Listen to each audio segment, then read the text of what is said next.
So welcome to our March member meeting, everyone. Happy to have everyone here with us tonight. My name is Antoinette Ratcliffe. For those who do not know me, I am the outside organizing manager with Initiate Justice. And my co-host for our member meetings is Daisy.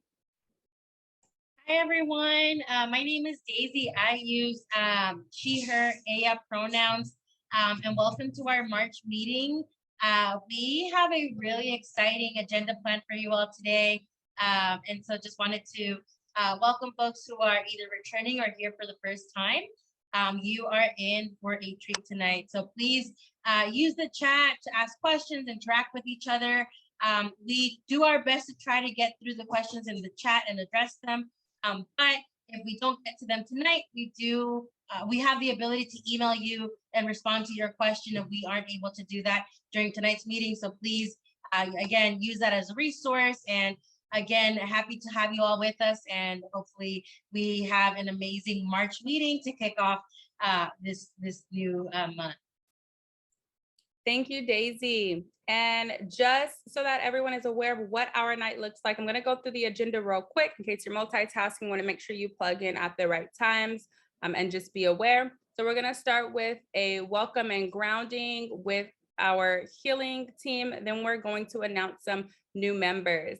At around 6:45, we'll start with Initiate Justice updates. So organizational updates from all of our committees as well. And then at around 7:15, we will be unveiling our 2022 policy package. So what are our co-sponsored bills for this year?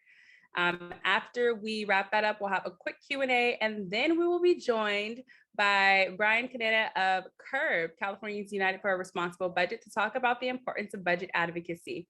We'll wrap up that discussion at about 8:15 and begin to close out for the evening. So again, thank you everyone. Super excited for the night. And I am going to pass it along.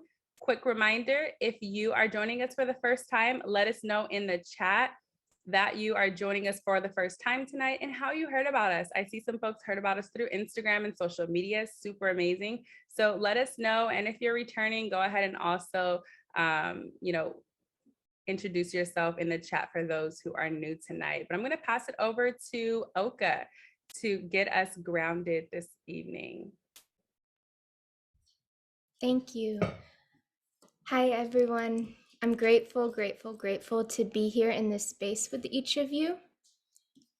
Let's collectively ground together. So feel free to turn your camera off. If you feel called to lay down, then lay down, or you can sit all the way up, whatever feels calling to you.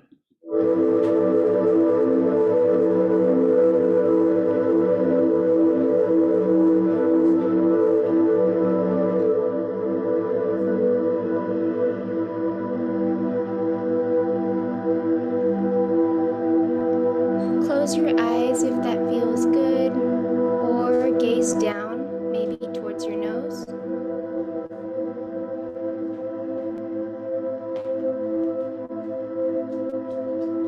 And begin to just unattach anything that was happening before this moment.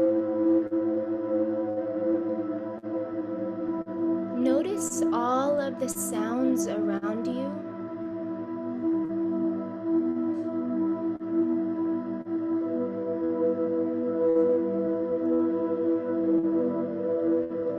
Notice the sound of the music.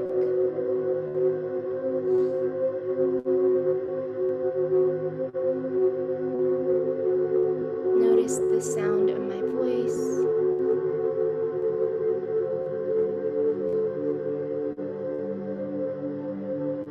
And come to your breath. Deepen your inhale. Beautiful. And maybe open your mouth and audible exhale out. Letting go anything that doesn't serve you on the exhales. Inhale in this nourishing, beautiful, compassionate oxygen into your nose.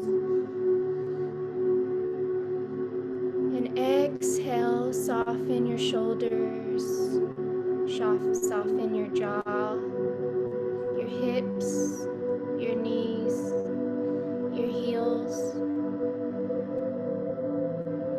Notice the air coming in and out of your nose or your mouth.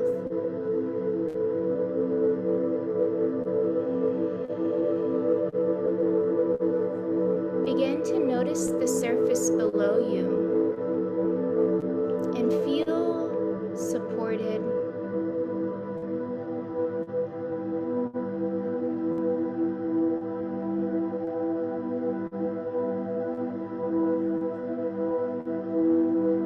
Bring your awareness to your heart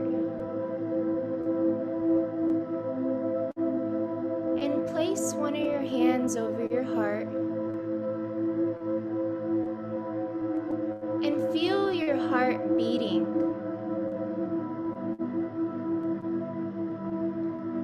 Send gratitude to your heart for beating through all of these years, the ups and the downs.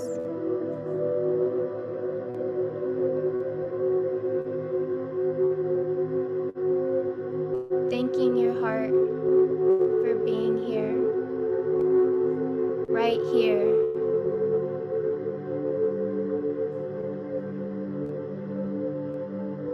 Being grateful for the moment of now.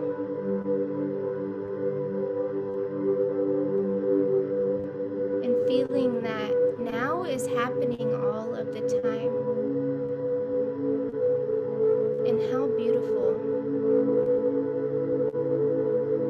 Send gratitude to yourself.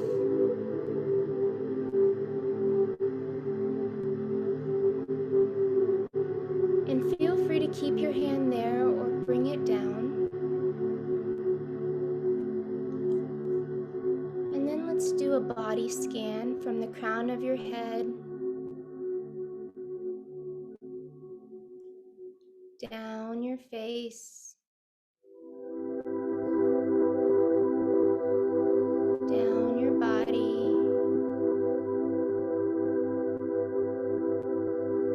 and all the way to your toes.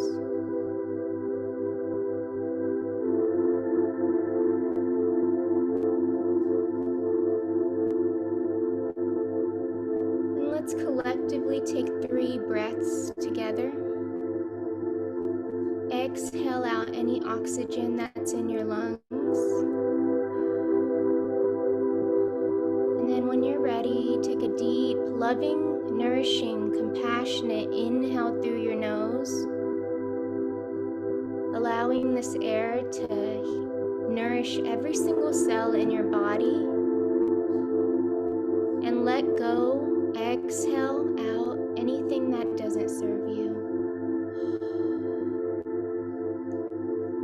Good. Another deep inhale in this nourishing, compassionate oxygen in. Feeling peace inside and letting it all out, softening.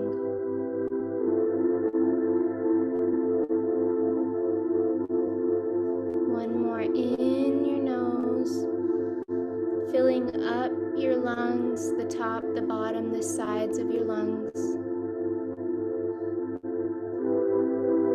And then exhaling out compassion.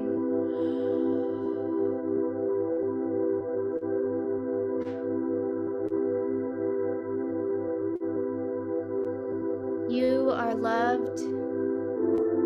You are needed. You are supported. And you are radiant.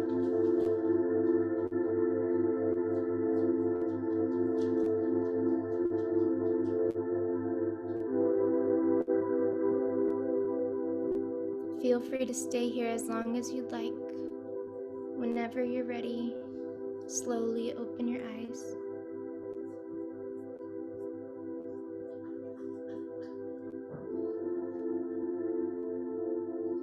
Feel free to put in the chat how you're feeling.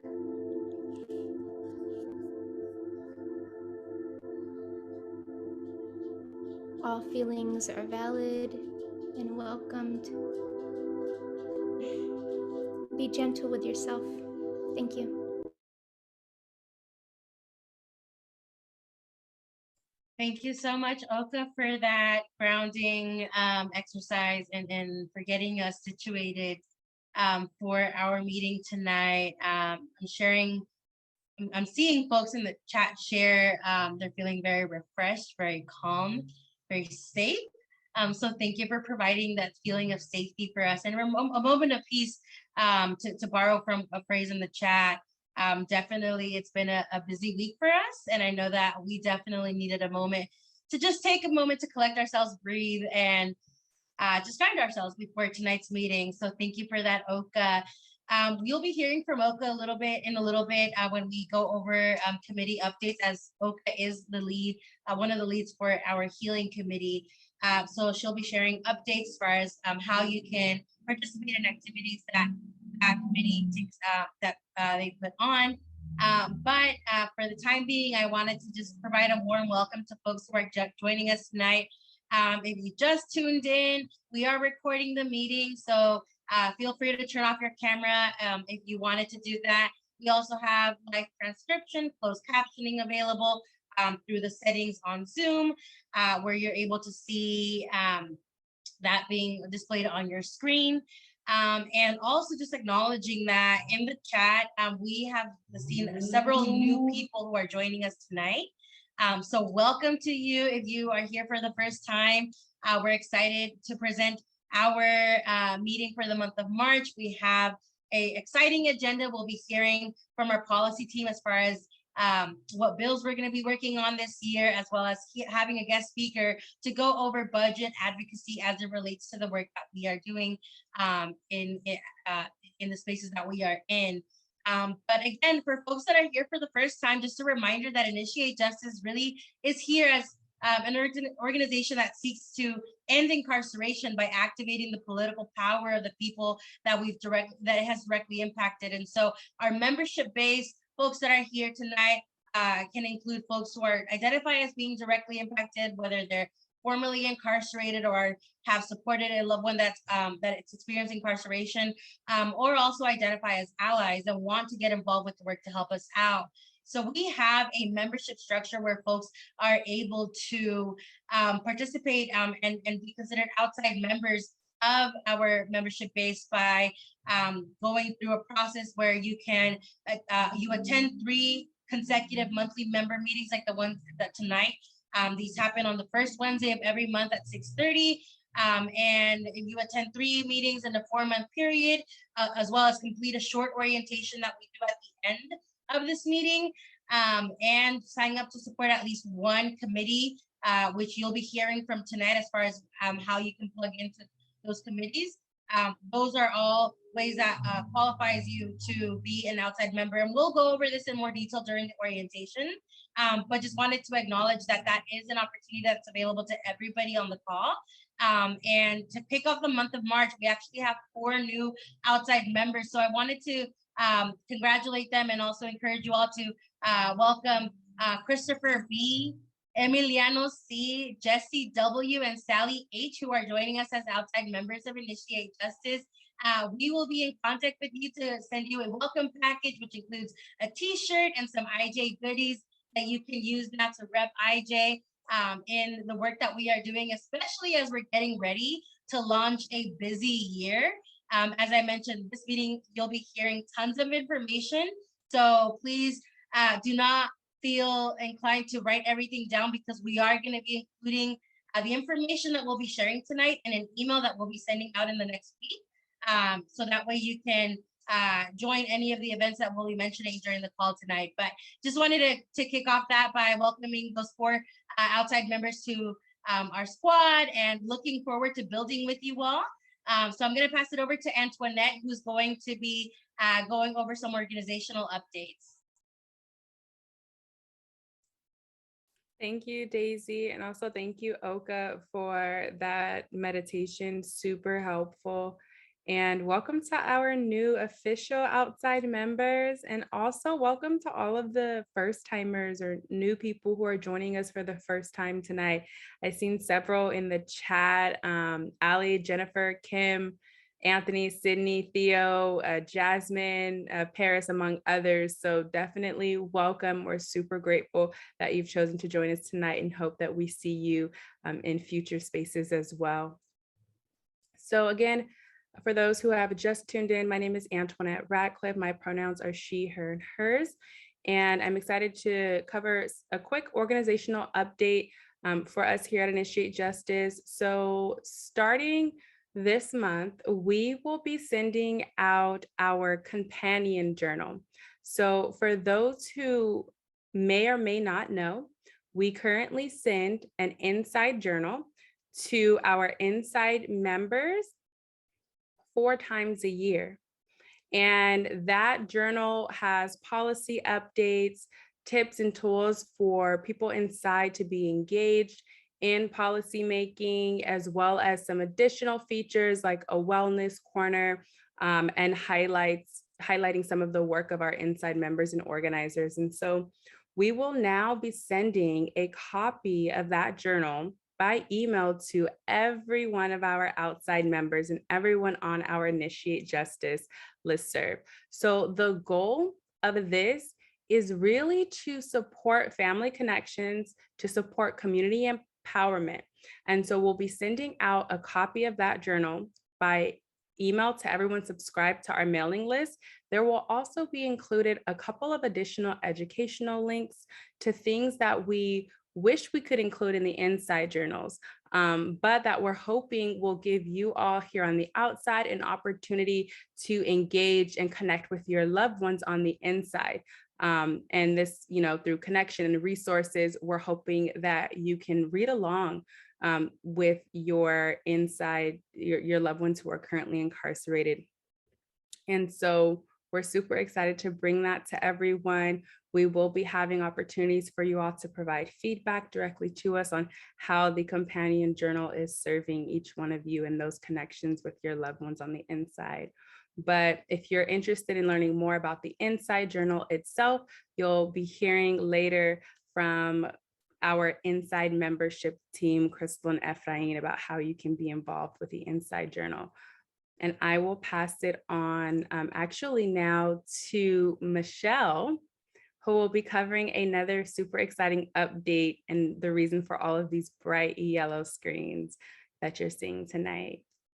Thank you, Antoinette. I am so giddy today. Hi, everyone. My name is Michelle, and I am the lead behind our podcast, Abolition is for Everybody. And I'm super duper excited to announce that we've officially launched season 2. Yesterday morning, actually, our first episode, Abolition Disrupts Cycles of Violence, has officially aired. You can expect episodes every Tuesday, 7 a.m. sharp in your whatever platform you use, Spotify, Google Podcasts. We have it on YouTube. We have transcripts online that you can access. And, for this season, we're talking about, it's right here. We talk about harm, what creates it, what recycles it, how we can move on and, find meaningful ways of repair. We have awesome hosts, Crystal, Adam, Raul, who couldn't be here today, and like amazing guests lined up. So really encourage y'all to take a listen.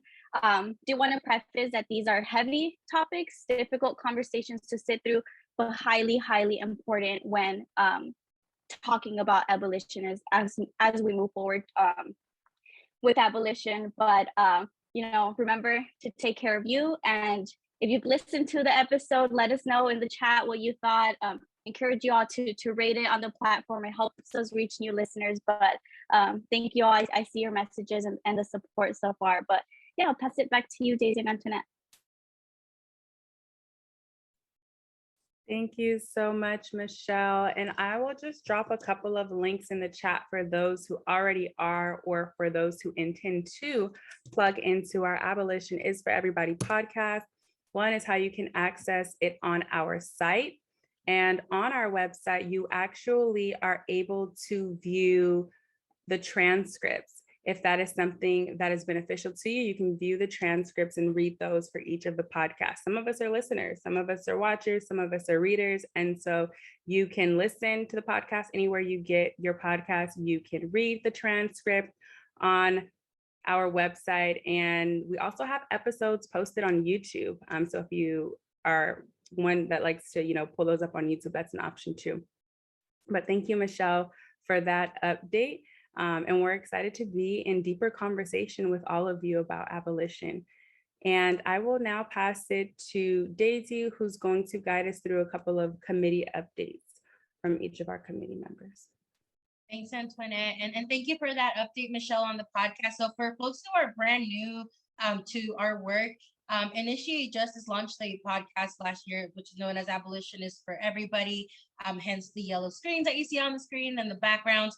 And really, this is a tool and resource that we wanted to make available to you all as you continue to have conversations in the community that we realize are difficult around the topic of prison abolition. So we try to accomplish and give you the resources to navigate those conversations via the podcast, through friendly chats and conversations with experts and our co-hosts who are system impacted to explore really what these conversations can look like and how we can actually move towards a world where we envision abolition actually in fruition. And so again, we just launched season 2. So episode 1 was released yesterday. It is available on the link that we just dropped in the chat and on our website, but also anywhere that you can access podcasts, whether it's on Spotify, on Apple Podcasts. Feel free to look up all past episodes and the newest one there. If you wanted to read through transcripts and do study buddy sessions with your friends, we have those available for you. And please let us know your thoughts by leaving a review, because that helps us listen to the feedback that folks are giving us on this the new season, and also give us reviews and stars so that way folks can find us in the different platforms that you're on. So again, check out Abolition is for Everybody season 2, and thank you to all our team members that have been working so hard on this. So I mentioned that we have committees where folks can get involved in supporting our work. So these committees focus on various aspects of our work. We actually have 5 different committees, and they meet once a month or as necessary to accomplish the tasks that they are trying to work on. We are going to actually start by having the team leaders of the Inside Organizing Committee go over updates on what their committee has been working on. And this committee focuses on helping the development of the leadership of our inside organizers. And so Lee and Adam, if you wanted to talk a little bit more about what that is for the folks that are brand new, because we have several people in the space, and then also what your committee has been up to and how folks can get involved. Hello, people out there. Good evening, my fellow California anti-carceral crusaders. Tonight's meeting is all about budgets and advocating for our loved ones. Legislative season is here, and I'm telling you right now, IJ is hyped. Brian, the legendary Brian Kaneda is here. But before I get to that, my name is Lee Gibson. I'm the Inside Organizing Manager here at Initiate Justice, and this is one of my collaborators in prison abolition. Adam, introduce yourself. How y'all doing? How y'all doing? My name is Adam Kane, pronouns he, him, his, and I am the Inside Program Associate working alongside this guy in that tube over there, Lee Gibson, Inside Organizing. Thank you so much. And so what the IO team does, we train, we educate our incarcerated folks about the legislative process, intersectionality, and person-centered language. We do this through a 62-page curriculum and workbook where graduates receive certificates and support letters for their efforts inside. And so as Crystal and Efrain will talk about a little bit later, we have over 45,000 members. And of those 45,000 members, people that have wanted to level up and wanted to learn more about the legislative process and be more involved with their facilities and more involved in advocating for their loved ones, they come up to us and we pass out this curriculum. We have reviewers that go through it, and that's where the IO committee comes in. We need the IO committee to be able to review these curriculums, be able to go over it, give positive feedback, making sure that we're encouraging them and making sure that we're all on the right track. And then if they want to even go further than that and become the leaders of leaders within their facilities, they level up. Adam, talk to them about leveling up and becoming a senior IO. Yeah, for sure. So once they finish the curriculum to become a senior IO, they are actually going to get trained. And we have inside organizing committee that actually are phone trainers that are training the ones that wants to level up. And so what happens is they are now speaking and getting a deeper dive of speaking about intersectionality, personal centered language, civic engagement from prison, et cetera, et cetera. That's everything that covers the curriculum. And so we having a conversation about each topic and answered questions. And then from there, they're saying, they will become a senior inside organizing. Now, if they want to take it a step further, right? Let's just say you want more, right? Because we as humans, we always want more. I know I do, right?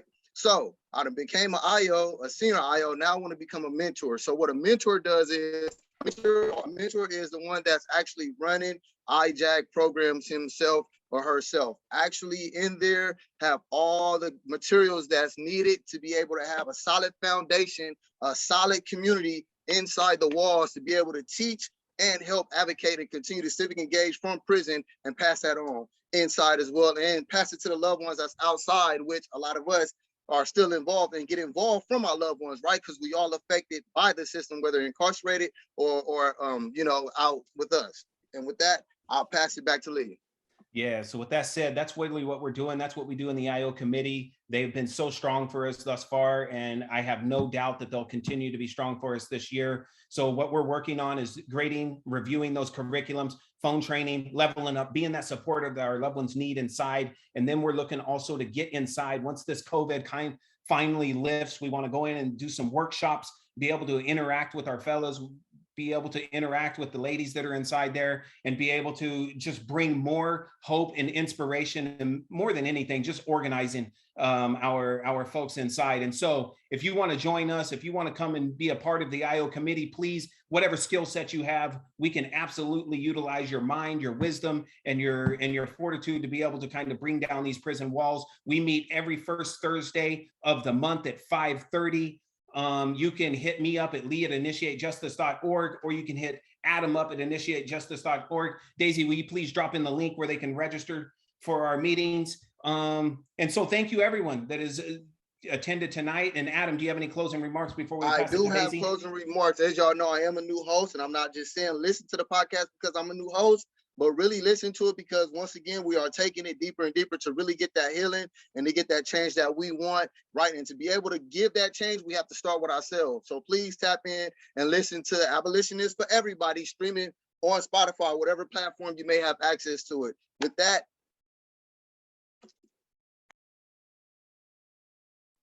thank you, Lee and Adam. So if you are new, you got a taste of the dynamic duo, as has been referenced in the chat.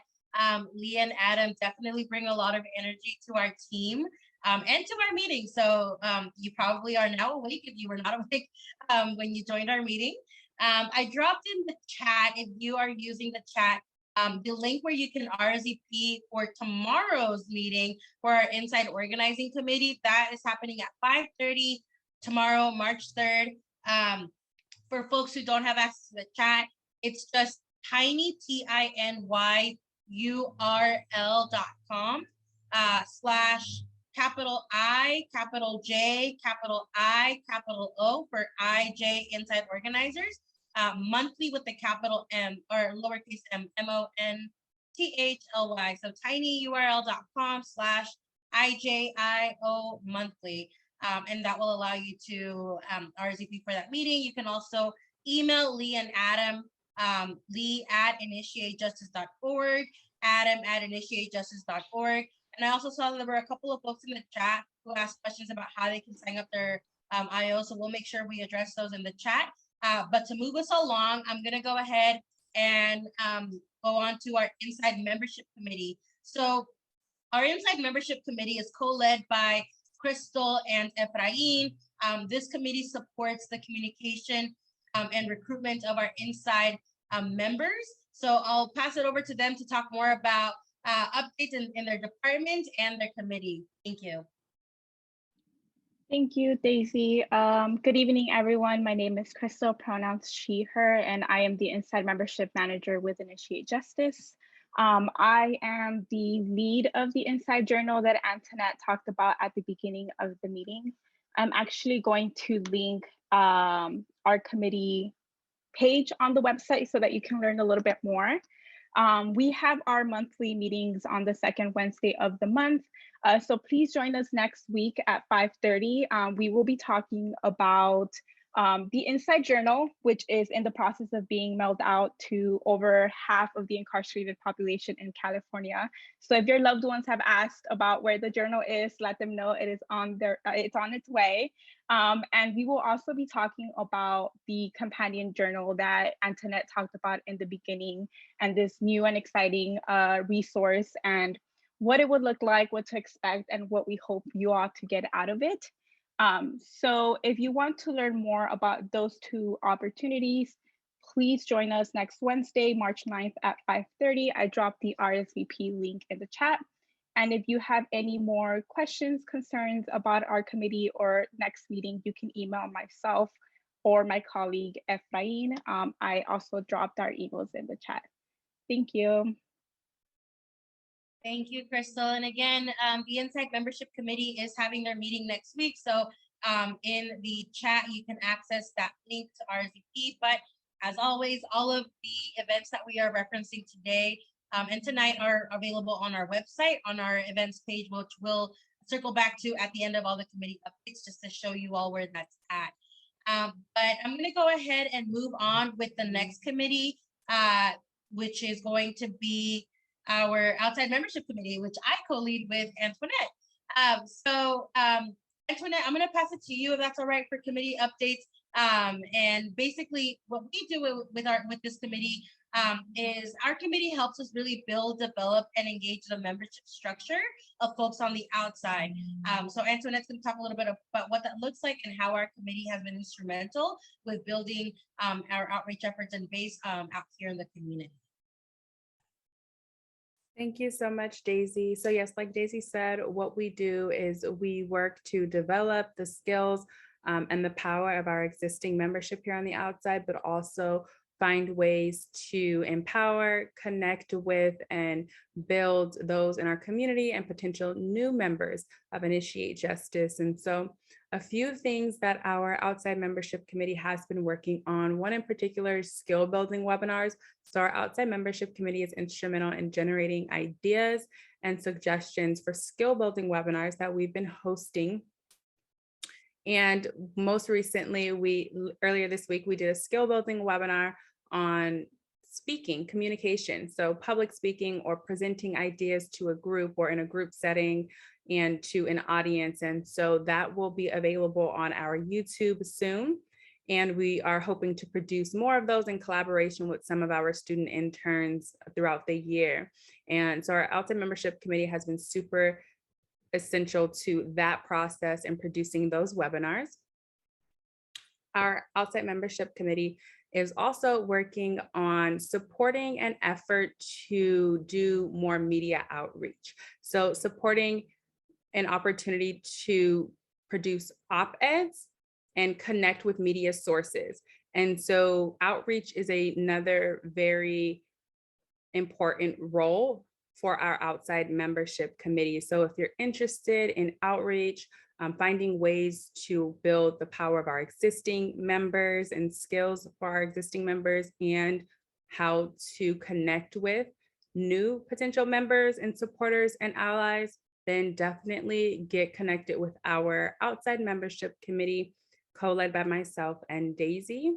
And our outside membership committee actually meets the fourth Wednesday of every single month at 5:30 p.m. So if you're interested, you can, or if you have any questions, you can email either myself, Antoinette at initiatejustice.org, or Daisy at initiatejustice.org, or both of us.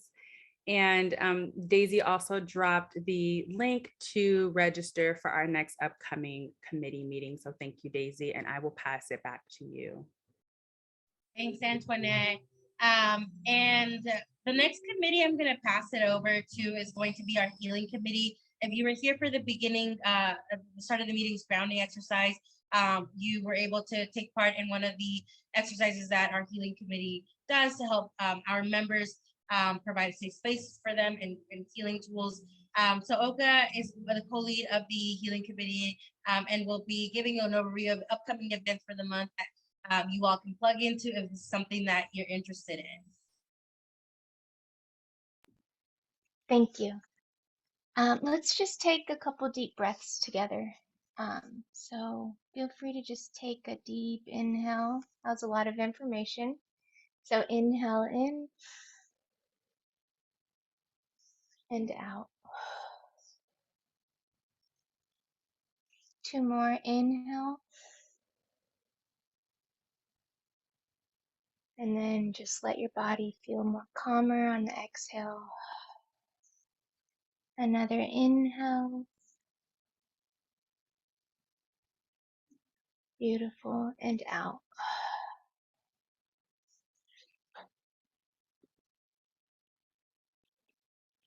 The healing committee I'll talk about. So I put a link in the chat. We have Mindful Monday circles, and they are a safe space. They have been very powerful this past month. We have amazing, beautiful facilitators. And if you feel called to connect, we start off with a little meditation in the beginning, and then we dive in with a check-in question and then a discussion. So if you feel called to connect and to just be with others in space, to really talk about self-awareness, things that we've experienced in the past. We talked about, we had like accountability connections this past Monday, and it was really powerful. We talked about things that have been happening that have been really profound in our life, and things that we're working on. It was a great way to really connect. So click that link if that feels calling to you. And then there's also join healing at initiatejustice.org. Feel free to email us if that feels calling to you. And every Monday, Mindful Mondays. Thank you. Thank you, Oka. And just wanting to uplift some of the comments in the chat regarding folks is experiencing with the circles and really enjoying them. So again, the link that Oka dropped in the chat will take you to the page on our site that posts the different events happening with this committee in the month of March, and you can RSVP through that page for any of the events that that may be of interest to you. But thank you, Oka, for that update. And if there are any questions in regards to the healing committee, you can email joinhealing@initiatejustice.org, and we'll be happy to address any questions there. The last committee, and it's actually going to segue into the first part of today's presentation, is going to be through our advocacy committee, which is actually co-led by our policy team that includes Sarah and Greg. And really through this committee, the members are able to support our campaigns that also help empower the members who are part of the committees to really be confident and impactful advocates, and they really help to organize and pass various pieces of legislations that we are working on. So I'm going to pass it over to Sarah, who's going to go over some of the events that are happening with this committee. And then Greg will kick us off with a presentation for our bill package for the year. Thanks so much, Daisy. So for folks who don't know me, my name is Sarah. I use she, her pronouns. I'm the policy coordinator here at Initiate Justice, and I lead our advocacy committee with our policy manager, Greg. So every month we have 3 different events on the 2nd, 3rd, and 4th Tuesdays, and I'll review this month's events real quick. All of them are 5:30 to 6:30 p.m. So this month, next Tuesday, we have our policy office hours where we'll review our co-sponsored legislation and practice calling our representatives and talk about why that's so important. Then we have our main advocacy committee, where again, we'll go over our co-sponsored legislation and then review different online resources. So both of these are, like Daisy said, ways that you can plug in with our different legislative efforts and how you can learn the tools to become a really effective advocate. We also have Abolition Corner on the fourth Tuesdays. So we know with this policy change, we also need culture change, right? We also need to challenge the narrative that safety is punishment, that accountability is punishment, because we all know that it isn't. So we have a space to unpack and explore some of these different things called Abolition Corner. This month, we will be addressing and unpacking the myth that prisons make us safer in general. So specifically, we'll be unpacking the idea that prisons A, deter crime, that prisons B, incapacitate people who've caused harm by isolating them away from society, and 3, that prisons can or do provide justice for survivors of harm. So I'll unpack how prisons cannot and do not make us safer by doing any of those things before next month, talking about some of the justice possibilities outside of incarceration that can do those things. Those conversations are super friendly and welcome to all. We start with like a 10-minute presentation on the subject and then an open dialogue. So I encourage all of you to come.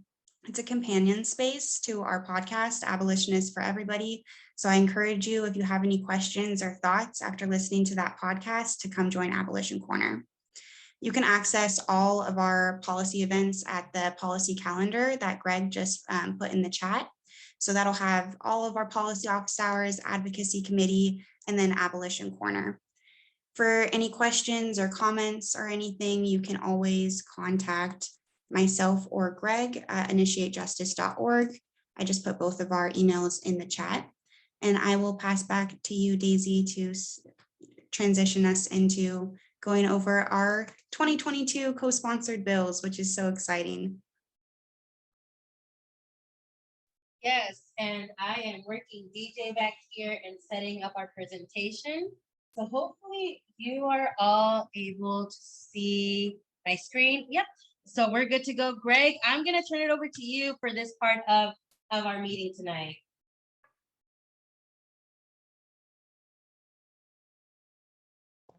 Yes, thank you, Daisy. Hello, everyone. My name is Greg. I am actually going to say a few words here and then pass it to Sarah to do the first half of this presentation.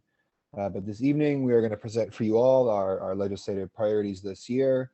And we're also going to spend some time at the end of this presentation talking about the bad bills. I noticed Kimberly earlier in the chat was already mentioning some of these bills that are attacking Prop 47, that are going after some recent really big wins for our movement and these really key reforms. And that in order for us to be successful with these bills and the bigger things we want to do, we also have to play a lot of defense this year to make sure these bad bills do not move forward. So usually we talk to you all about supporting our bills and getting on board, and we will do that again tonight. But also just want to impress on you all the importance of defeating these bad bills. And we will make sure to give everybody the tools and tips they need to do so. So if we could please go to the next slide, Daisy. Thank you. So these are the bills that we're going to be speaking about with you all this evening. Some of these will be familiar because we've already talked about them in the advocacy committee. The first bill is a 2-year bill as well. So those of you who have been supporting a long time are familiar with that one. And then at the end of the presentation, we'll be talking about some bills that are like still working out final details and stuff. So we're not like fully ready to share everything with the last 2 things you see there on the slide. But we will give as many details as possible. Sarah, do you want to say anything or take over? We can hop right in.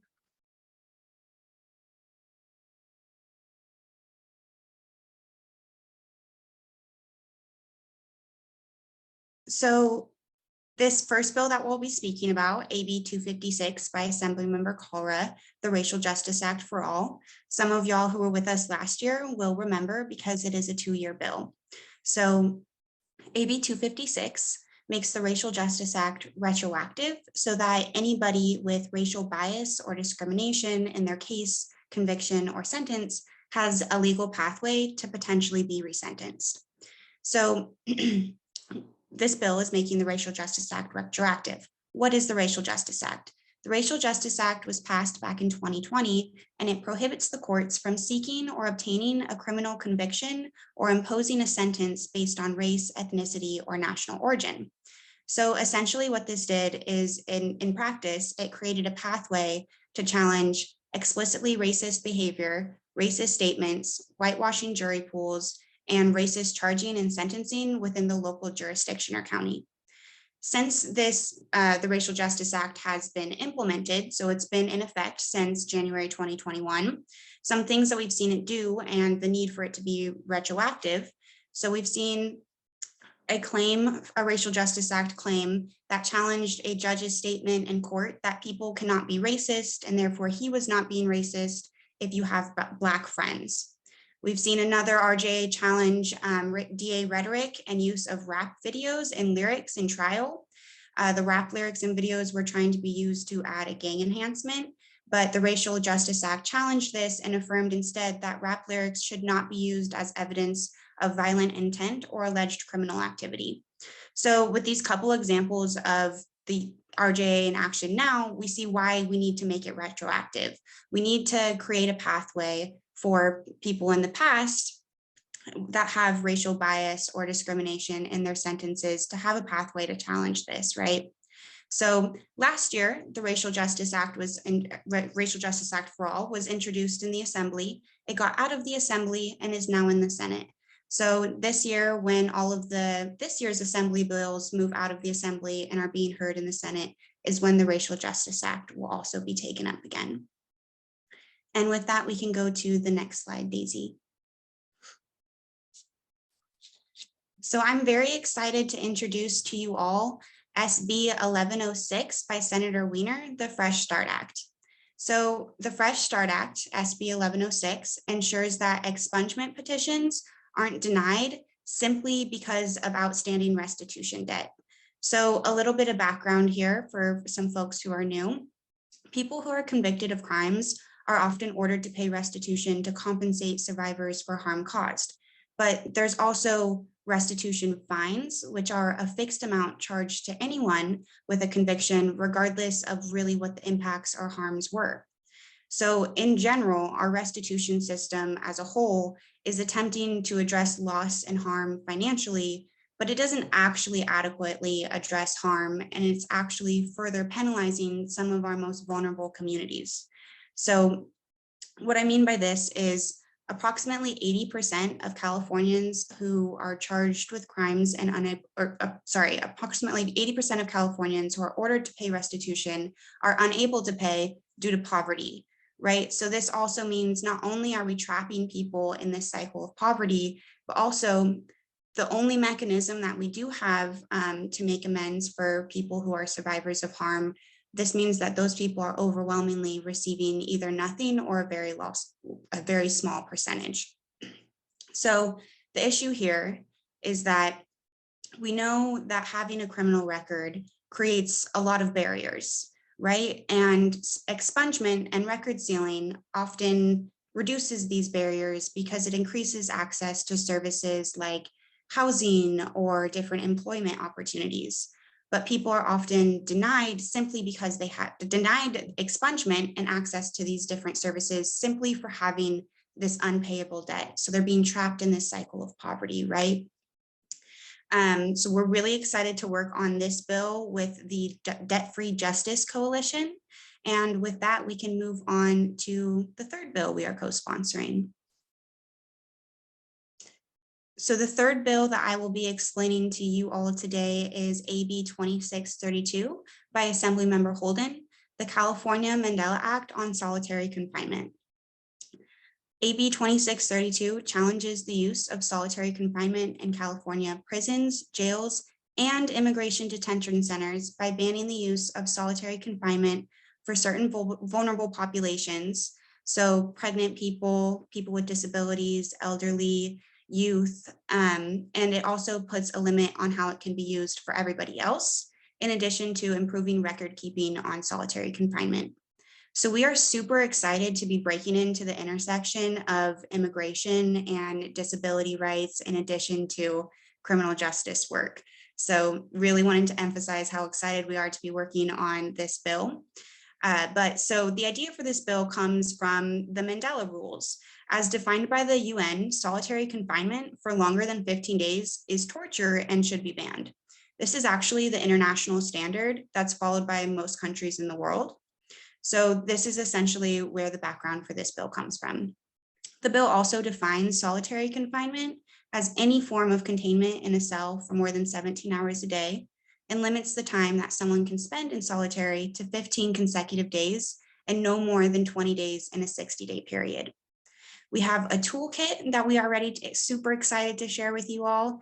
And then we also have the RSVP to share for a community call next Thursday, where we will be going over more detail of this bill. We'll have all of the other co-sponsors there to speak to the different intersections that I was talking about earlier, and really to get community input and make sure that we're getting everybody's feedback. So we encourage you all to come learn and give your feedback.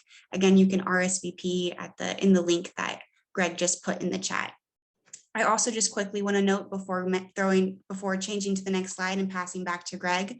I know we're moving fast tonight, but again, policy office hours, advocacy committee this month, y'all can come and ask all of these questions. We'll go over everything in a little bit more detail, slower, and y'all are welcome to come to all of those events. But with that, I will pass to you, Greg. Thank you, Sarah. I hope everybody's very excited about the bills they've heard so far, because we are very excited and we will be counting on all of you to make sure we can pass them. So the next bill we're going to talk about this evening is AB 2195 with Assembly Member Reggie Jones-Sawyer, the Alternate Plea Act. This bill is going to create an alternate plea for those who are arrested and charged with a drug offense, anywhere from an infraction up to a felony, and covers almost all drug crimes there are. So what this alternate plea is going to do is allow folks to get, don't want to say diversion because that means something else in code, but they will be diverted from the most harmful and serious consequences of getting a drug conviction. We know that the collateral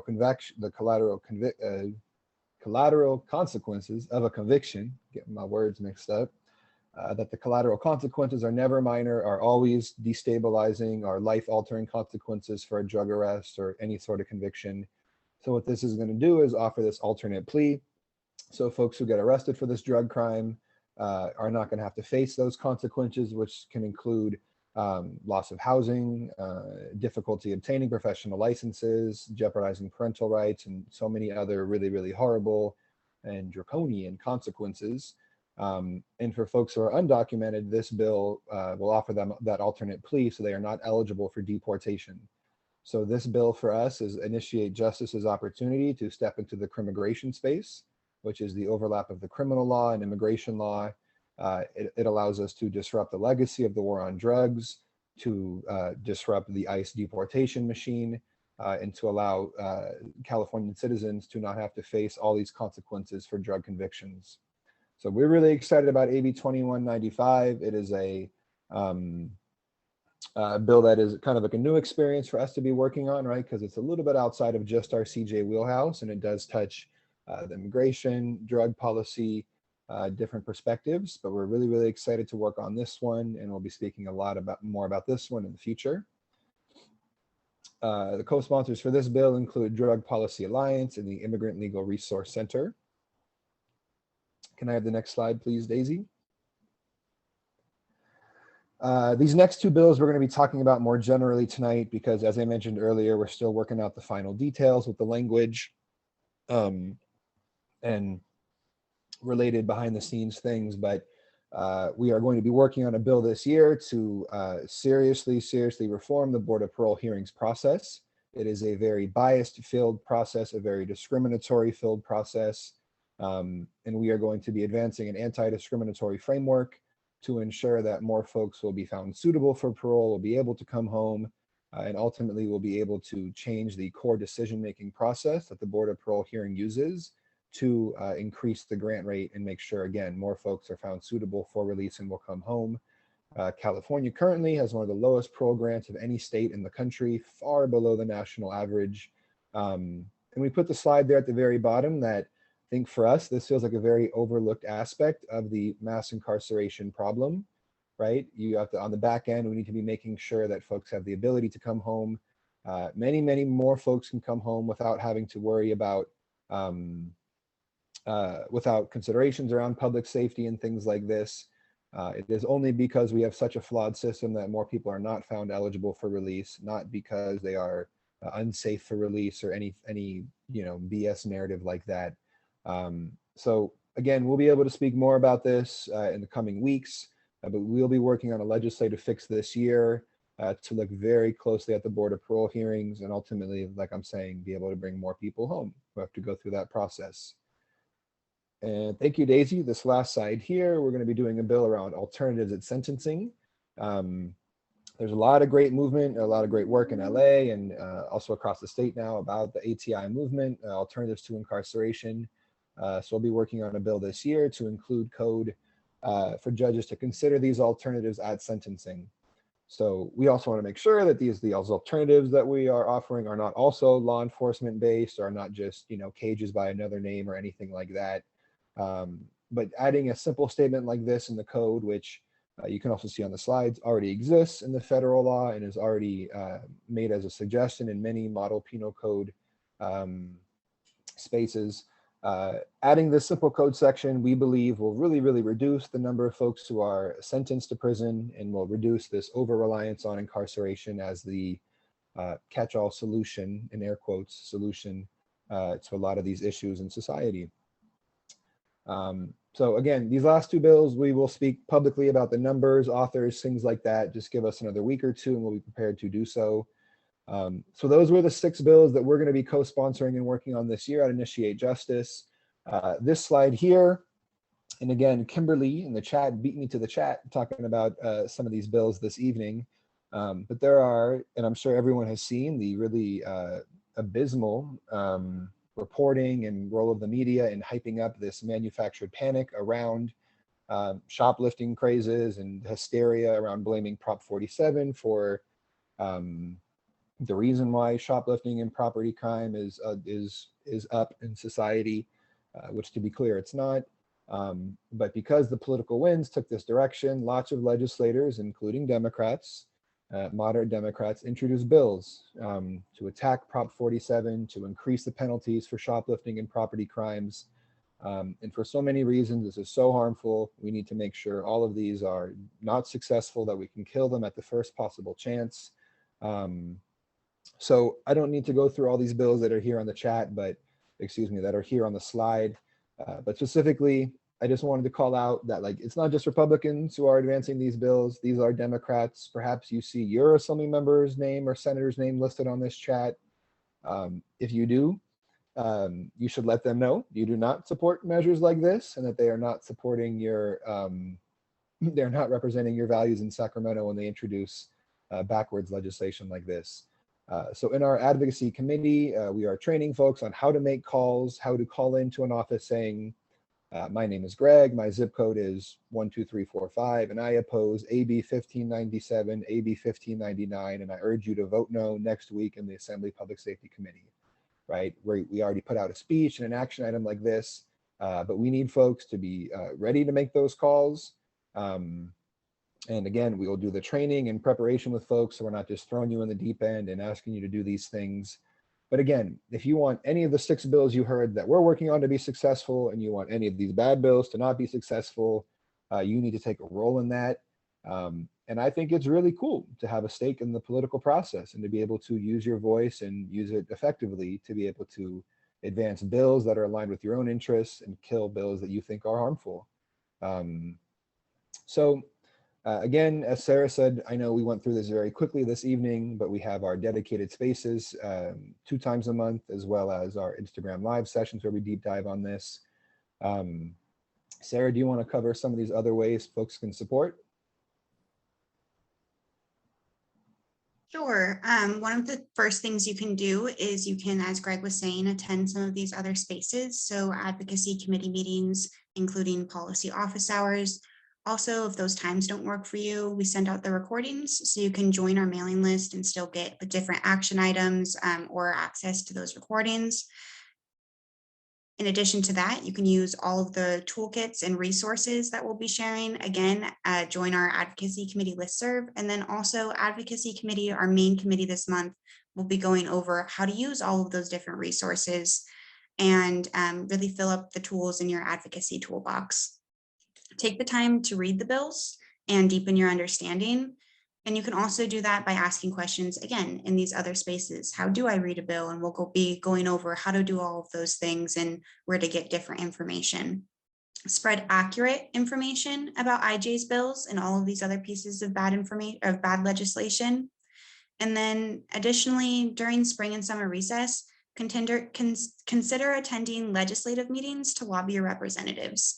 So again, Greg and I prepare you to do all of these things, and you will not be doing it alone. So we encourage and welcome you to come to all of these events. I also want to say, some people like to jump in, some people like to start small. If you find it easier to leave your representative a voicemail, you can start there. We have really many different places to plug in. So no matter where you're at, when we say all are welcome, we really truly mean that, and we will find a place for you to plug in. Did you have anything else to add, Greg? No, I just want to know, are people excited about anything they heard? Are they looking forward to our 2022 bills? Show us some love in the chat so we know. But thank you for making space for Sarah and I this evening. And we look forward to having a successful year with all of you on board. Thank you so much, Greg and Sarah. We truly appreciate all of the work that you all put in for us. So thank you. We're going to pass it over in just a moment here to Brian with Curve, and I'll allow Daisy to introduce Brian. But real quick, there were two questions that came through the chat that I just want to touch on really briefly. One is there going to be any support for the Repeal 3 Strikes law? And so just want to provide an update that the Repeal 3 Strikes campaign, there are actually two different ones. There's a 2022 signature collecting campaign happening now. We are not connected to that initiative any longer, but we are a part of the Repeal, Reunite, Reinvest California campaign, which is the 2024 Repeal 3 Strikes movement. And so I am going to share, if you want to know a little bit more about that and why and things of that nature, feel free to connect with myself or Daisy. But let me just share into the chat some ways that you can learn more about and connect with the campaign that we are supporting and partnered with.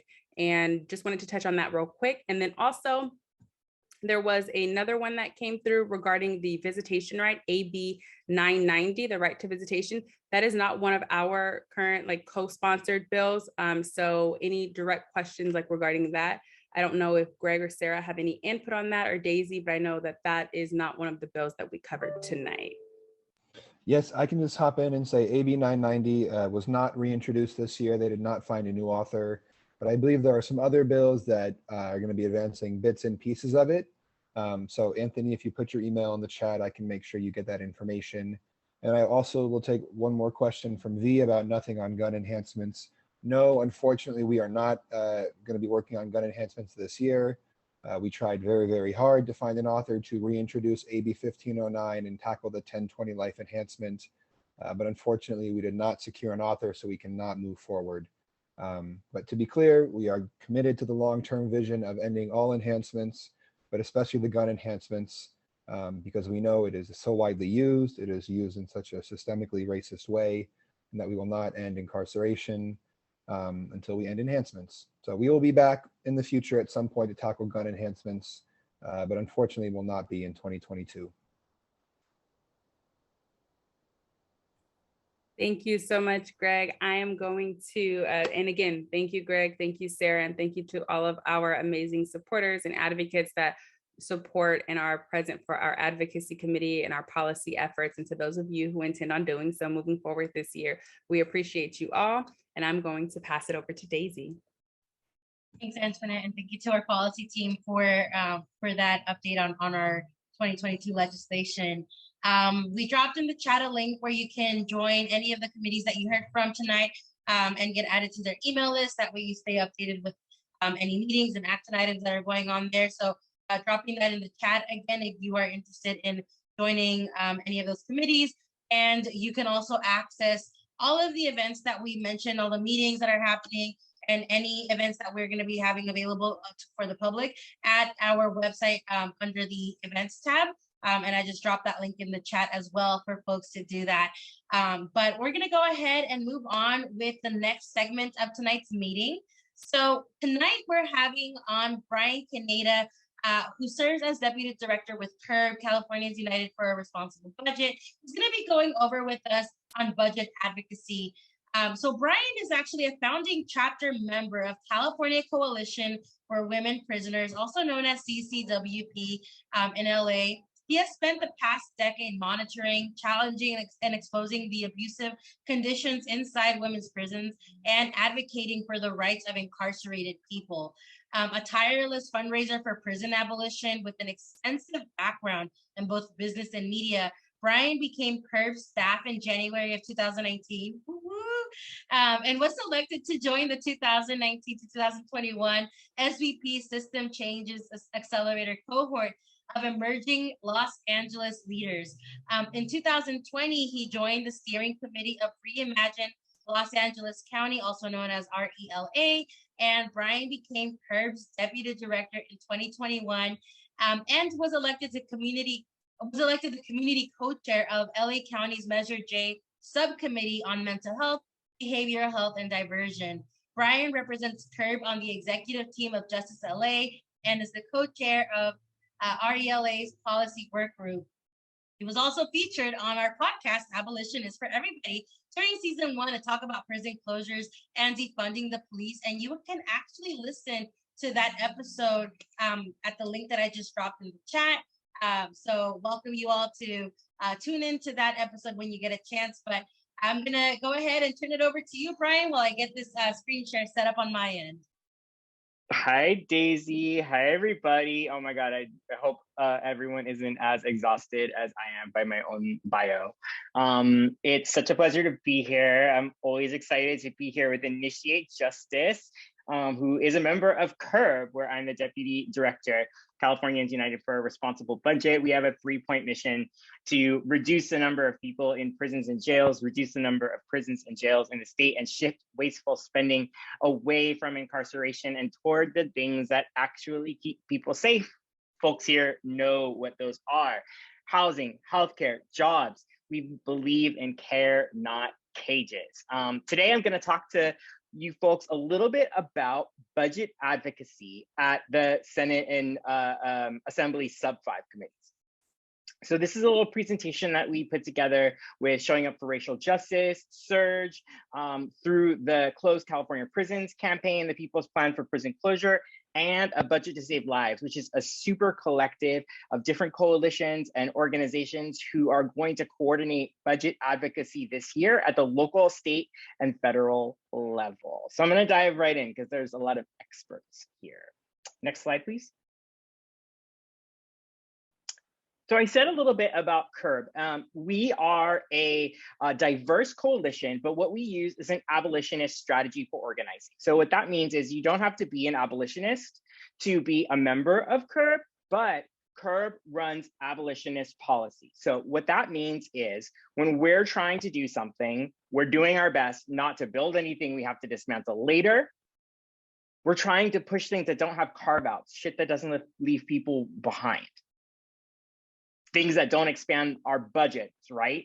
Because often people who are reformers with good intentions, they end up making the problem bigger. We're centering non-reformist reforms versus a reformist reform. So it's backwards there on the slide. So we want non-reformist reforms. So that means things that attack the status quo, right? Not things that keep the root issues underlying. Next slide. This slide almost tripped me up. I'm glad I caught myself. So I'm not spreading any news here that people don't already know. This is a pretty informed crowd. But we know that the progressive veneer of California is just that, right? The state is progressive in a lot of ways, I guess. But when you really look at criminal legal policy, there's a lot to unpack. For instance, the suicide rate in California prisons has been at levels that are nearly 80% higher than the national average. When I first started working in women's prisons, the suicide rate in women's prisons were 8 times the national average at CIW prison, especially here in Southern California. We know that people are dying in toxic prisons, that there are incarcerated people who are simply there because they have mental health needs. And we know that there are still prisons during the pandemic, even after decarceration efforts, that are still crowded and over capacity. We know that prisons are a threat to our loved ones inside and outside.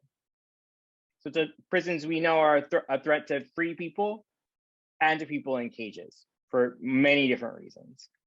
Next slide. We know that what we're dealing with right now with California prisons, and really with California's incarceration addiction in general, is an intersecting crisis, right? So we are dealing with an intersecting crisis of irresponsible budgets, carceral spending, racial injustice, public health, and also the environment. Prison closure is about environmental justice too. And we know all of these things, of course, impact our most vulnerable community members first. Black people, Latinx folks, Indigenous people, trans folks. And those are the people that we're here to prioritize. Next slide, please. So, decades of organizing with incarcerated people, the families of incarcerated people, advocates, decades of organizing have produced this moment where we find ourselves here today, which is the real possibility of prison closure. Last year, Governor Newsom named 2 prisons to be closed, one DVI and Tracy, which is actually in a warm shutdown right now. So it's all, for all intents and purposes, closed. And CCC in Susanville, the town sued in order to slow or stop the prison from closing. What we do know is that CDCR and the Newsom administration don't have a solid plan for prison closures beyond what they've already announced. That's why CURB created the People's Plan for prison closure. Next slide.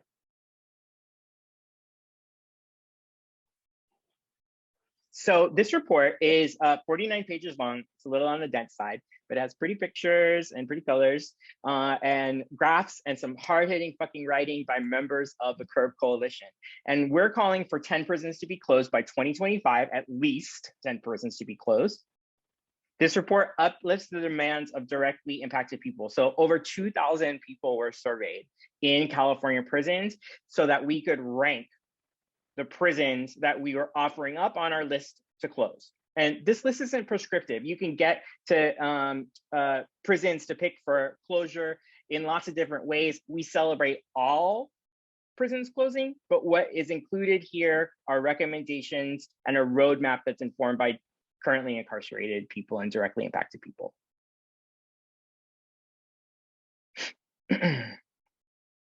So just some key facts about what we're talking about when we're talking about prison closure. What we're talking about to a certain extent is budget advocacy, right? Because we spend over $18.6 billion on incarceration annually just at the state level. We know budgets are a reflection of our values and priorities. So when we see the governor's budget, which honestly could be argued has a lot of positive spending in it, the corrections budget really jumps out because, again, year after year, it has increased. So we're saying we care about health and human services. We're saying we care about the kids. We're saying all of these things supposedly as Californians, yet our budget to incarcerate Black and marginalized people keeps going up and up and up. The state budget impacts all Californians. This is why we have to pay attention to prison closure in rural economies like Susanville. You know, the town wants to keep profiting off of human caging. And, you know, we understand that people need jobs. Nobody wants people to be left behind. But if people are relying on economies that are based on racialized incarceration, we need to seriously rethink what's going on here. And the reality is your tax dollars are paying for that. So when we're thinking about prison closure, we know that what we're thinking about is impacting a massive budget spending bill. And that's going to require some advocacy. So here's some key players in the budget. We've got the governor. We know who that guy is. A little greasy, but he's what we got. The legislature, the pro tem here is pictured. And then we have us, the public. The governor crafts the budget. The legislature holds hearings. We've heard a little bit about them. You all are familiar with hearings at the state level. And then we have us, and we're often the missing component, right? Because we have to be using our voices to express our values and make sure that the budget that's produced by the state actually reflects the vast priorities of the majority of California. So this isn't like woo-woo, abolition, utopia, fairy world. The reality is the vast majority of Californians agree with what we're saying, that there needs to be less people in prisons, less prisons in California, and that we need to spend more money on investments in communities, health, and human services. That's just facts. Next slide, please. Okay, so when we're thinking about the budget, there is a timeline. That being said, it's a little wonky right now. Ever since the pandemic, people try to play a little bit fast and loose. So you'll see some details here from July to December, from January to mid-May. So that is sort of where we find ourselves now. So theoretically, there should be a couple of more budget hearings, but we're hearing that some might get postponed until April. We'll keep people in the loop. And then there's a cycle from mid-May to June. So at each opportunity, each time-based opportunity here, there will be chances to do advocacy. Next slide. So really what we're thinking about is, okay, how can we all stay active, stay mobilized for each cycle of the budget, including the one where we find ourselves now? Right now, we're in the budget and subcommittee hearing process. There's a little note here about the LAO. The Legislative Analyst Office is a nonpartisan office that provides fiscal and policy advice to the legislature. So the Legislative Analyst Office has said that California can close at least 5 prisons and save hundreds of millions of dollars. So this is the governor's own administrative agency saying that it's a good fiscal step for California to close prisons. Just a quick overview around how things work. Step 1, each House, Senate, and the Assembly side has a budget committee. They take the governor's first version of the budget and review it, and then both committees create subcommittees for each section of the budget. This is a little in the weeds. Second step, the subcommittees hold public hearings February through May, where they hear from the Legislative Analyst Office and the public. So that's where we are right now. Theoretically, they're taking these suggestions into account and making amendments to their section of the budget. Each subcommittee, finally, step 3, votes to approve all amendments made and sends those amendments to their respective budget committees. So it sounds a little elaborate, but we're trying to make this process as digestible as possible for people because we know it's opaque by design, right? Like, how does anybody understand any of this shit? And we know that it's intentional, right? Like, these meetings happen during the middle of the day. It's impossible to know where public comment is.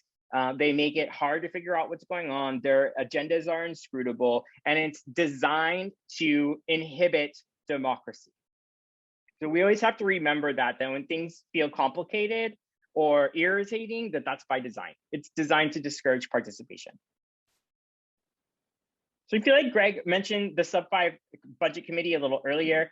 That's where decisions around corrections and public safety are made. That's a list of folks in the Assembly sub-5 and a Senate sub-5. See if any of those people represent you. I'm in Durazo's district. Because as you all probably know, as members of IJ, being a constituent in giving public comment or in a meeting with a legislator is really impactful. Next slide.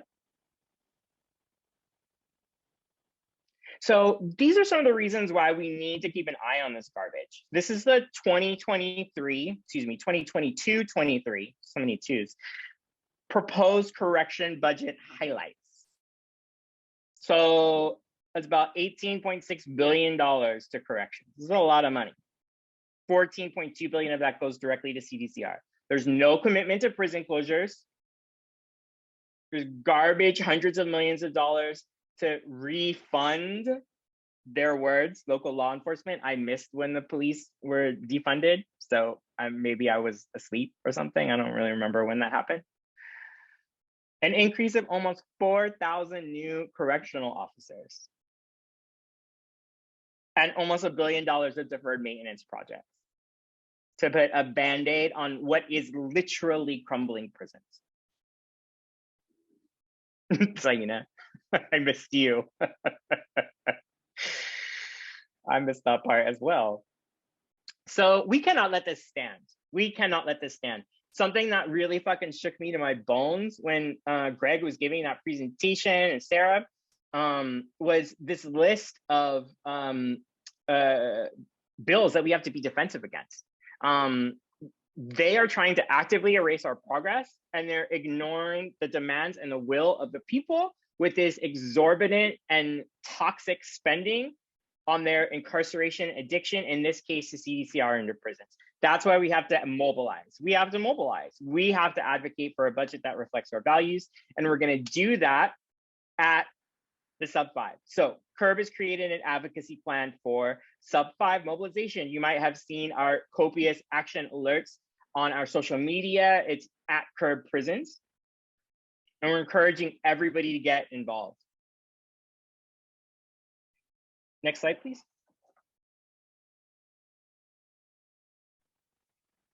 All right, here's a little map of how things are working right now. So over in the corner, you see the sub-5 hearings and a list of folks who have been a part of CURB Coalition's core team. So it's the Close California Prisons Campaign, Surge, Budget to Save Lives, and Care First Coalition have been super active. We want everybody to get involved. This team produces toolkits. Y'all know about a toolkit. We're hosting action hours powered by Surge for folks that want to be in a space to take collective action. Some people have done the Justice LA virtual action. It's very much like a statewide VA. I will say that that space is powered by showing up for racial justice, where there's a lot of white leadership. So I always like to give people a heads up that it is a very heavy white space. They're nice white people though. They're doing their best. But our member, oh, do you mind going back to the last slide? One more back.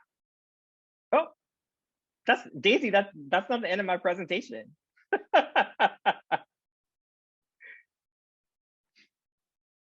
I guess I'm gonna have to ad-lib. Oh, here it comes. That's the best place to end. Go back one more.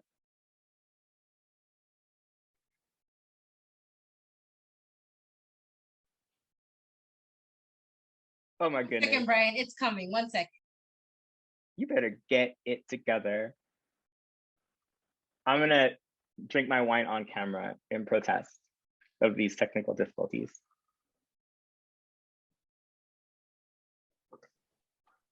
Well, Thank folks, you, Daisy, for always holding down the tech for us. We appreciate it. You're Sorry about that, amazing. Brian. And thank you, everyone, for your patience. And there's some cheers for you in the chat right now. Thank you. Individuals Daisy, you're my winding down goddess. with you. Nobody wants me in charge of tech. Let's be really real about things. That's just the truth. Okay, well, Daisy clearly wants me to move it the F along, so I'm gonna keep it going. I want folks to know from our member organizations and just as individuals, you can take actions with the toolkits. You don't need to go to little white people search action hour, that's totally fine. we're going to have lots of opportunities for people to get together. I heard Greg and some other folks mention that you all were having public comment training. So that's super powerful already. And really what we're learning is that written comment has been really, really effective. Like we've been pumping out like 1,000 letters a week to these motherfuckers, and it seems like it's jarring them. Public comment live is hard during the pandemic because it's always at like a weird hour, but we're assigning folks to text people and let them know when it's time to give public comment. Sometimes they'll take 5 people and then cut folks out of the queue. Half the time you'll look at the video monitor and they're not even listening. So it sucks, like that just sucks during COVID. And I think that's why written comment has been so important for us. So what we need, obviously, is people power. Next slide.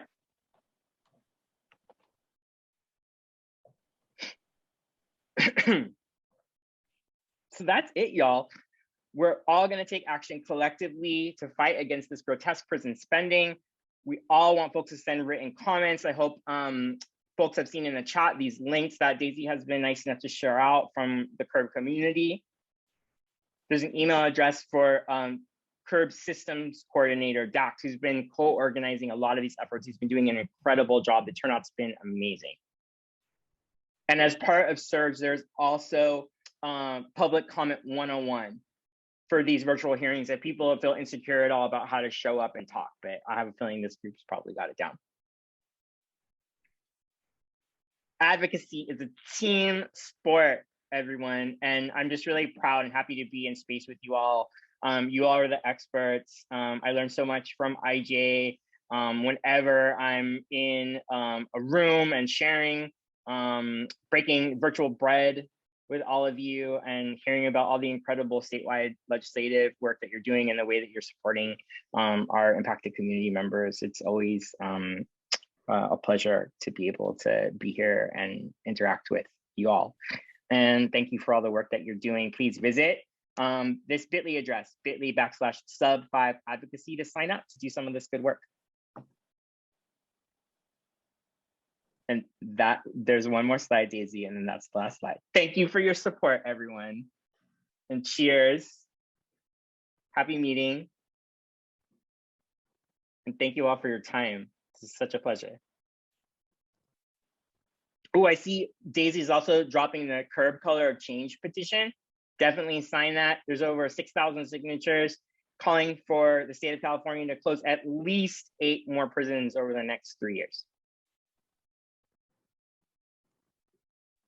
Thank you, Brian, for that presentation. Obviously, lots of information here. There were folks who were obviously very excited in the chat to get involved and plug in. We shared a bunch of links in the chat. They're all bit.ly links, so feel free to just let us know, direct message me if you wanted me to send you these links. But you can also follow CURB on their social media platforms where you can access up-to-date information as far as how you can plug in and get involved. So I'm dropping the link in the chat for their Instagram as well as their Twitter. If you follow CURB on those platforms or want to follow them to learn more. But Brian, we also wanted to allow time in case folks have questions about anything that you presented on tonight.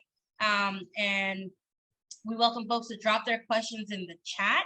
That way we can facilitate these questions as they come in, or use the raise your hand feature if you also prefer to ask your question directly that way.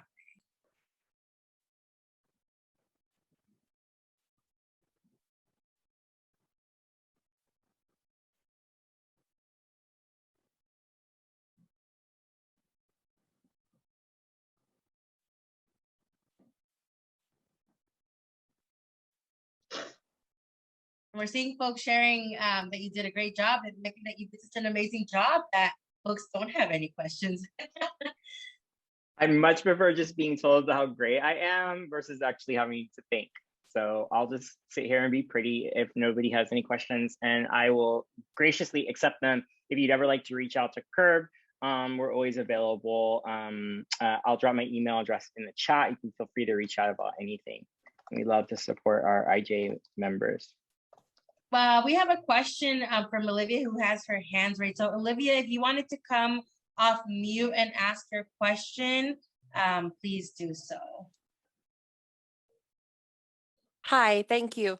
Hi, Brian. I just want to say that I'm really grateful for that presentation and how unsugarcoated it was regarding the hindrance of the democratic process that is our legislature.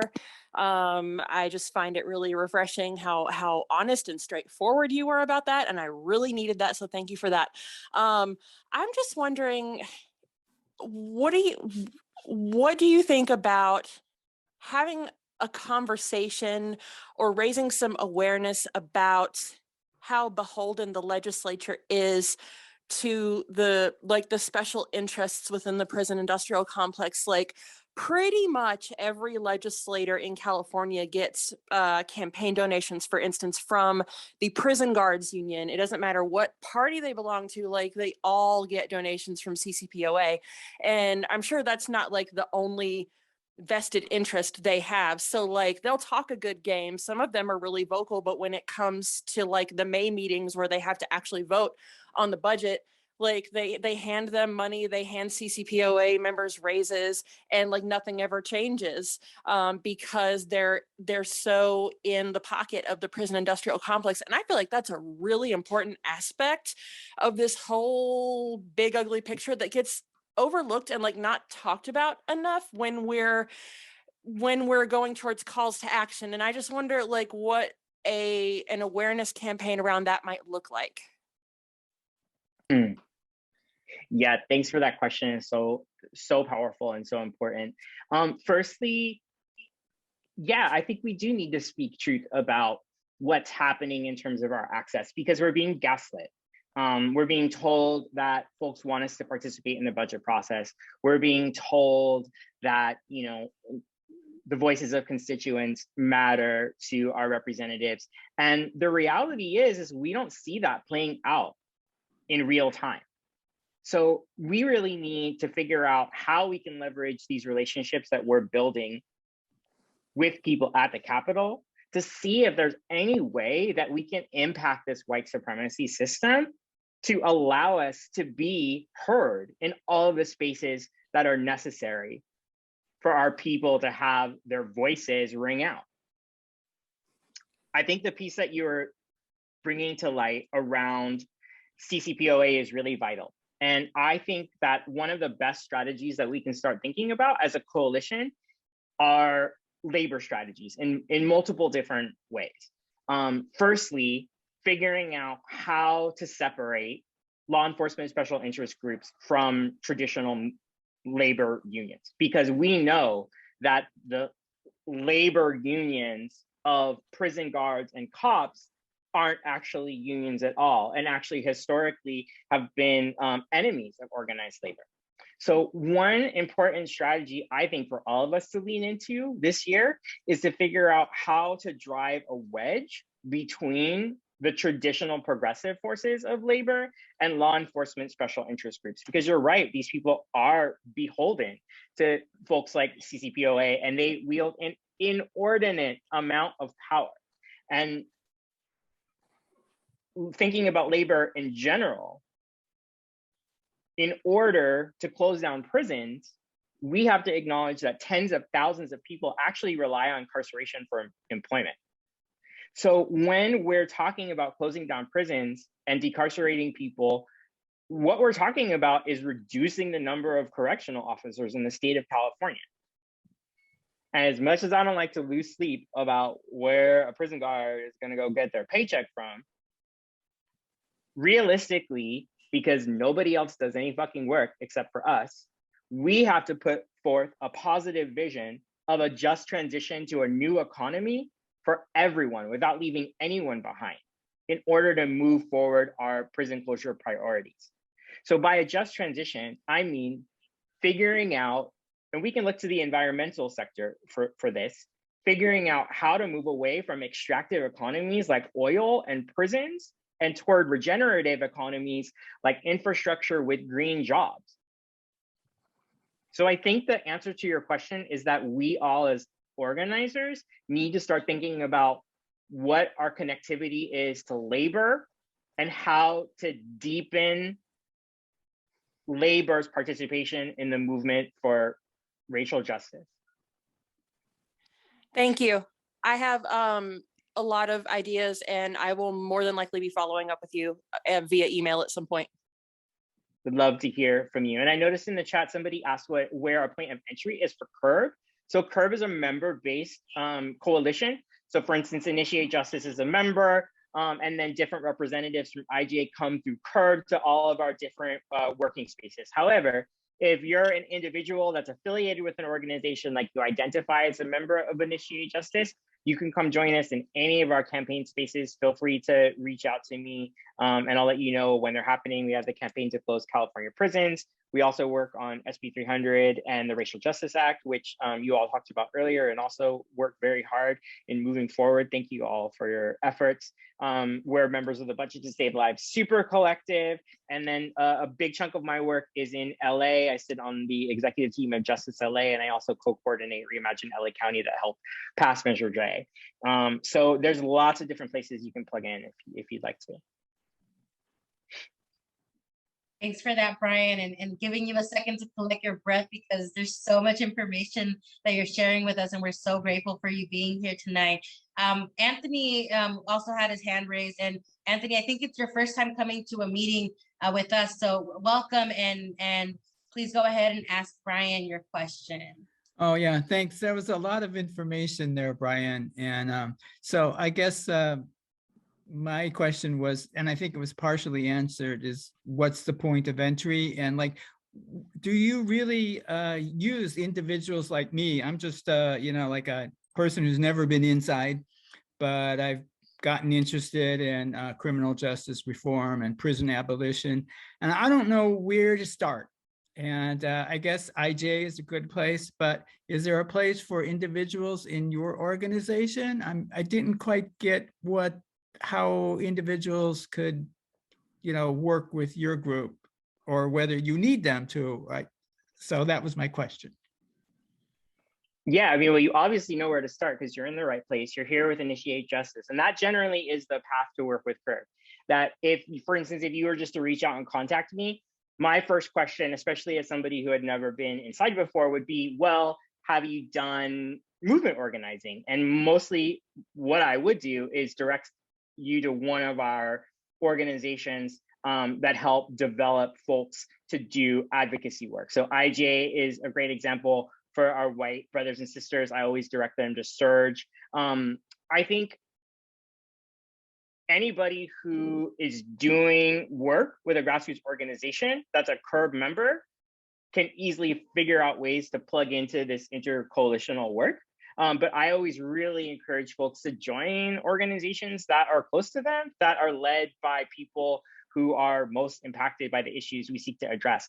One of the best ways you can participate is this individual budget advocacy that we're doing with the sub 5. So as soon as you see a toolkit, you'll be able to take action on your own using talking points that we've provided, data that we've provided to make your voice heard at the Capitol. So joining the sub 5 advocacy team is a great way for individual people to participate in CURB's work.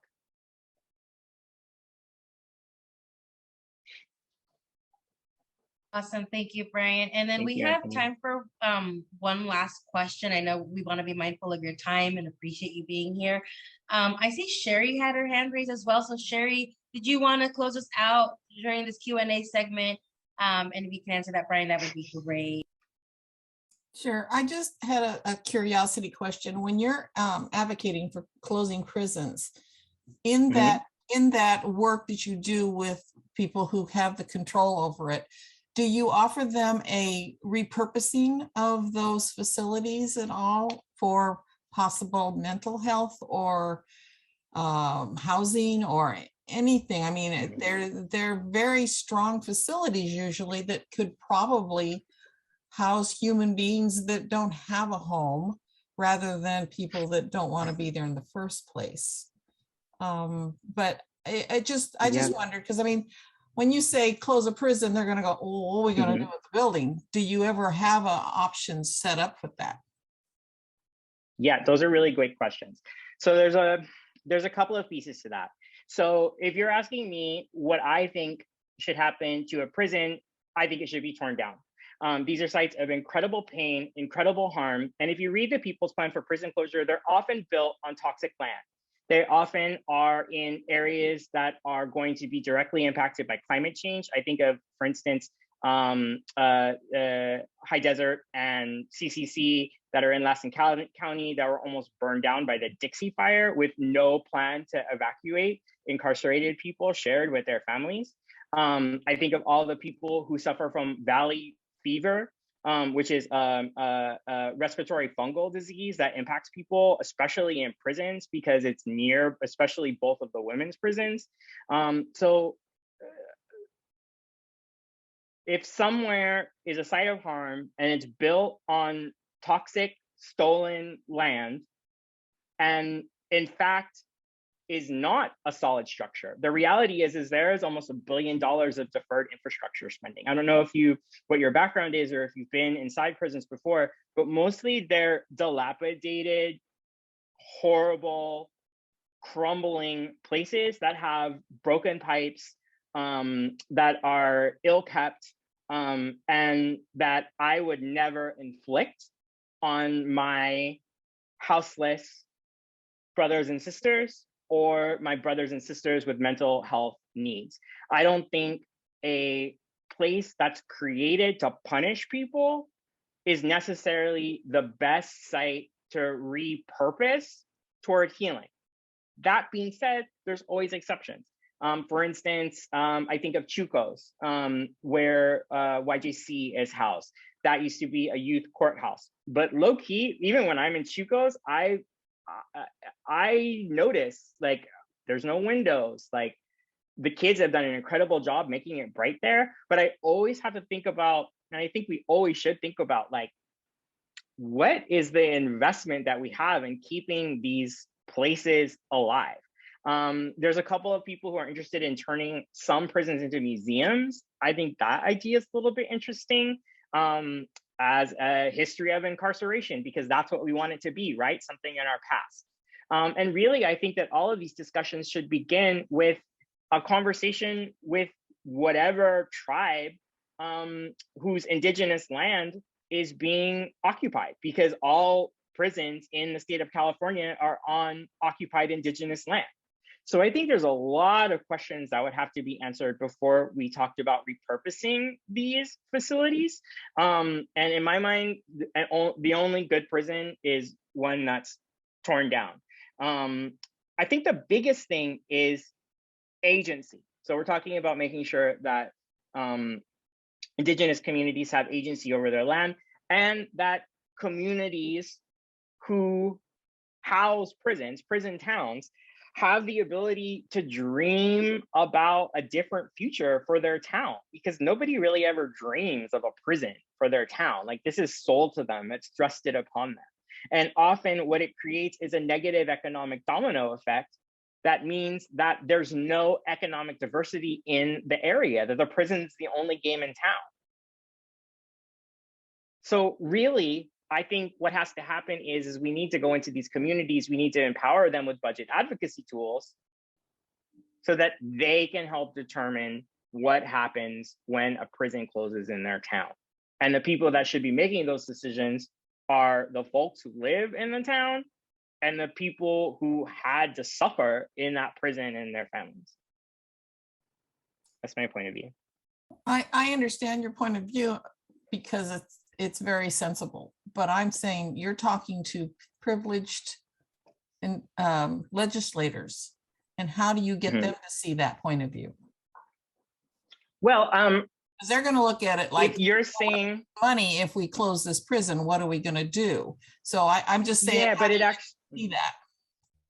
Yeah, so I would encourage you to read the legislative analyst report, where actually it shows how much money we save by shutting down prisons. And then if I can self-promote a little shamelessly here, I'm going to share an op-ed I wrote about prison closure in the LA Times that talks about some of these issues. But yeah, I think you make a really good point. Like, in what way can we talk about our priorities that reflect our values and understand that we're still operating in a system of white supremacy, which is why non-reformist reforms are so important. And I'll take you back to the slide deck, figuring out what we can push for given the confines of abolitionist-based policy. So I'm just gonna hope if those ideas were sensible to you, that they might be sensible to people who are maybe a little bit different than us. Cute, but but I'm here and they're not. Yeah, I'm not sure what that means, but 2 prisons are closed. So far, after organizing for 20 years, this community has brought the prison population to its lowest point since the 1990s. There's about 100,000 people in prisons. And theoretically, if we push the governor hard enough, we might get another 3 prisons announced for closure over the next 2 years. This is something his own legislative analyst office has recommended. So again, like I understand what you're saying, but this isn't some like utopian pie in the sky fantasy. There are people who are in state government in elective office now who have named that prison closure is a priority for them. And I think that what our community excels in is putting forth our positive vision of the future. But for once, I would really like white people and racists to maybe address the question of how to get something done before it's required of Black and impacted people to solve the problem. That being said, I guess we'll do it for him. Thank you, Brian. And we want to be mindful of time. I know we went a little over, so we want to just, again, thank you for being here, for answering these questions, and for having this conversation with our community. Please, folks, follow Kerr Prisons. If you're wanting to learn more about how to get involved, we've dropped the links in the chat for other campaigns that you can sign up for their mailing list, and specifically for the advocacy efforts around the Sub 5 committee, and also for the petition to close prisons. That only takes a couple of seconds. So please click the link, fill that out. And of course, if you want to hear more about Brian talking about this topic of prison abolition and closing prisons, you can listen to the episode in season 1 where he is featured and talking about this for the entire episode. So with that being said, Brian, thank you so much for your time. Have a good night, and thank you for joining us tonight. Bye, thank you so much. So we are definitely right at the end of our meeting, but before we close out, we have a segment. So for folks who are here for the first time, we take a moment at the end of the meeting to recognize someone that we've identified as a organizer, member, someone who has been very, very involved in helping us advance the work that we are doing here at Initiate Justice. So I'm actually going to pass it over to Michelle, who is going to take the honors of announcing who the March 2022 Member of the Month is. So Michelle, I'll pass it over to you. Thank you, Daisy. Yes, I'm so excited to announce this month's Member of the Month. They have been a very long time supporter of Initiate Justice. They always bring such insight to every conversation that they're a part of. Big supporter of the Advocacy Committee, Abolition Corner. On social media, they're always sharing about us. All night tonight, they've been sharing. Just really, really grateful to have them in their space. And, sneak peek, they're actually going to be featured on episode 3 of Abolition is for Everybody.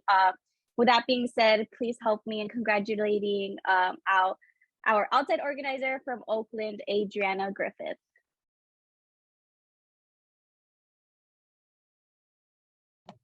Oh my goodness. Oh my goodness. Oh, y'all. Thank you. Thank you. I don't know what to say.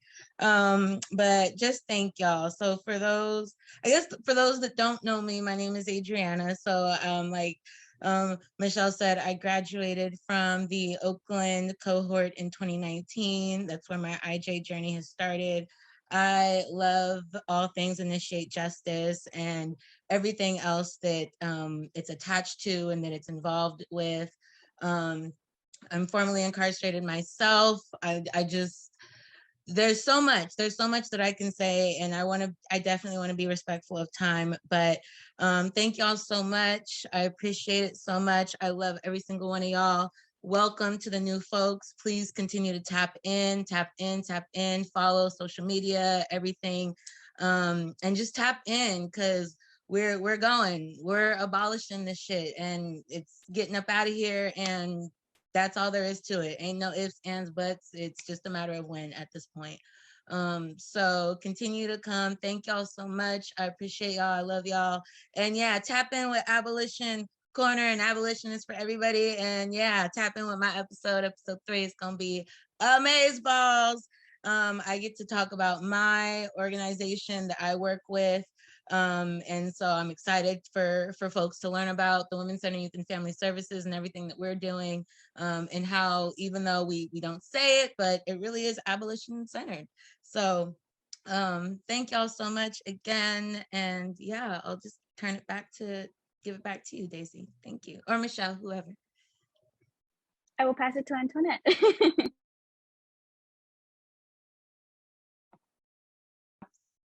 Thank you so much. Absolutely love and appreciate Adriana. We are grateful for you. Super honored to know you and work alongside you in these spaces, and you're truly inspirational. But yes, thank you everyone for joining us tonight for our March member meeting of the month. If you are new here for the very first time after this, please hang around for about 15 minutes for a new member orientation by myself and Daisy. And if you are going to be joining us again next month, our next member meeting is going to be on Wednesday, April 6th at 6:30. You can find and register for the Zoom link to any of our member meetings any month at tinyurl.com/IJmonthly. And again, we appreciate you. Also, feel free to get involved and join any of our committees. We shared a lot.